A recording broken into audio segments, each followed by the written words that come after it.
Hi, Alex Polyak here. In this video, we're diving into 10 rare facts about Grand Theft Auto. We'll cover everything from the classics to the later entries, as every single one of them is packed with fascinating details.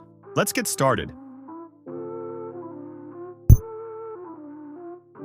In GTA 3, there's a peculiar bridge located in Shoreside Vale. It's broken and deformed, making it quite risky to cross. However, this is exactly where the player must complete one of the unique stunt jumps required for 100% completion. If you look into the game's code, you'll find that the developers labeled this object as the James Bond Bridge. This isn't just a random name, it's a direct reference to the James Bond film The Man with the Golden Gun. You can see the prototype for this in-game bridge right on the movie poster, but the real interest lies in the film itself. It features one of the most iconic scenes where the protagonist drives at full speed onto a ruined structure, performs a mid-air barrel roll, and lands successfully on the other side. The developers clearly wanted to recreate that moment, though I'm not sure if the game's physics and controls allow for that exact corkscrew maneuver, or at least it's incredibly tough to pull off.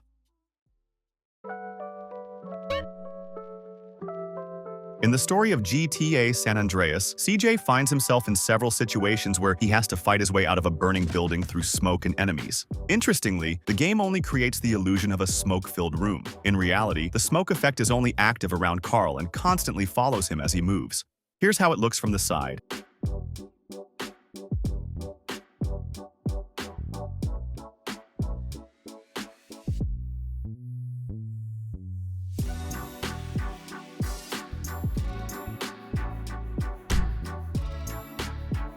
It's no secret that rear-view mirror reflections have always been a weak spot for Grand Theft Auto, though that's expected to change with the release of GTA 6. However, a notable update arrived with the enhanced edition of GTA 5 on PC. Thanks to ray tracing settings, you can now see the driver's reflection in the mirrors. It's still a bit blurry, but you can clearly see the protagonist's movements as they turn the steering wheel. And here is a clear comparison with the old Legacy edition.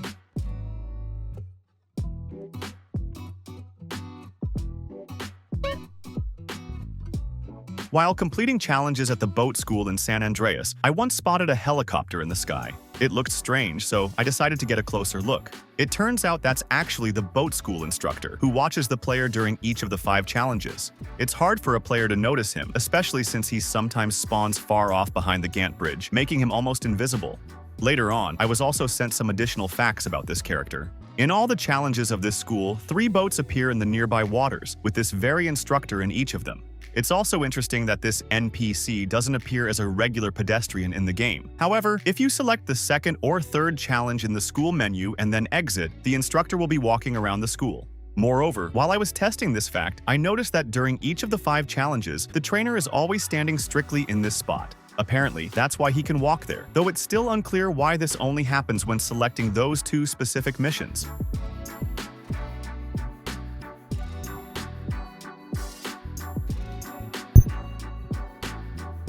The next fact is available to those who like digging through game files, but definitely not to the majority of players. In all the games of the trilogy, the sniper rifle uses the AK-47 texture from GTA 3. It's not noticeable in the games because only certain parts of the original AK image were taken and carefully applied to specific sections of the sniper rifle model.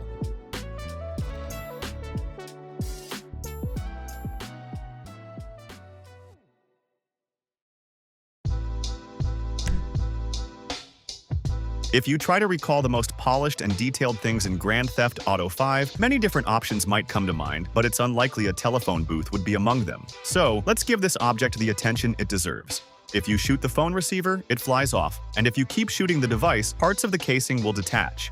Every shot to the payphone is accompanied by distinct sound effects. The booth has glass walls that show detailed destruction upon impact.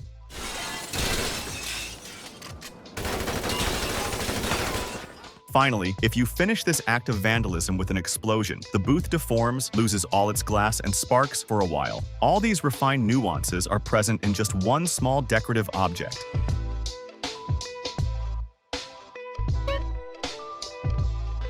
In the Black Project mission in San Andreas, you can neutralize the annoying, accurate soldiers in the final section of Area 69. The location is designed so that the player first disables the SAM sites, then grabs the keycard, enters the final room, and fights through the military to reach the jetpack.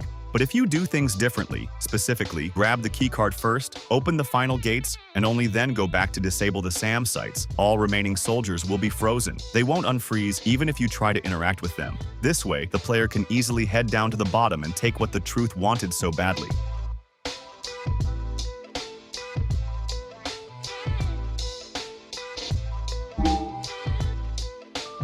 Many players are familiar with the mechanic that allows Nico to pick up and throw various objects like bricks or coffee cups. But few know that a pack of money, which the protagonist gives to a local saxophonist, has the same function. The secret is that you can't pick up the money while the saxophonist is playing. However, if you scare him away, only then can you pick the object up. Although you can't put the money back in your wallet, it makes for the most unusual brick for throwing in the history of Liberty City.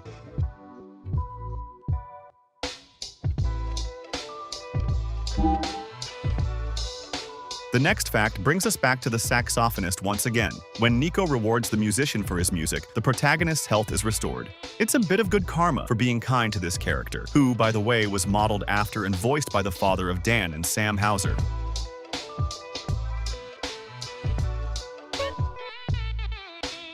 For me personally, one of the biggest mysteries in San Andreas wasn't about ghosts, secret cities, or hidden missions. Sometimes I was intrigued by completely different things, like this lighthouse foundation. It's never used in the story, and there's no information about it in the game or any other official sources. The only thing I eventually discovered was that the developers took this object from the lighthouse in GTA 3. But the question remained, what is the history of this place, and why is it here? The answer was found by a player who discovered that the Cape Mendocino Lighthouse used to exist in Northern California. It's the westernmost point of the state and a dangerous spot for ships, so the lighthouse was built there in 1868. However, in 1998, 130 years later, it was dismantled and moved a bit further south. The original base remained, while at its new location, the lighthouse became a museum. This object is a monument with a rich history, and that's exactly what Rockstar added to the game. They placed the foundation on a steep cliff and the lighthouse itself nearby in the town of Bayside.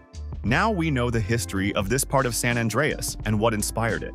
It's also interesting that this is an anachronism. It doesn't match the real timeline, since in 1992, when the game takes place, the lighthouse would still have been at its original spot. But Rockstar likely did this intentionally. The developers weren't aiming for historical accuracy, but rather creating recognizable images that capture the spirit and character of the location and era. I hope you enjoyed your time and learned something new today. Thanks for watching. If you enjoyed this video, leave me a like and subscribe to my YouTube channel for more GTA content. See you soon.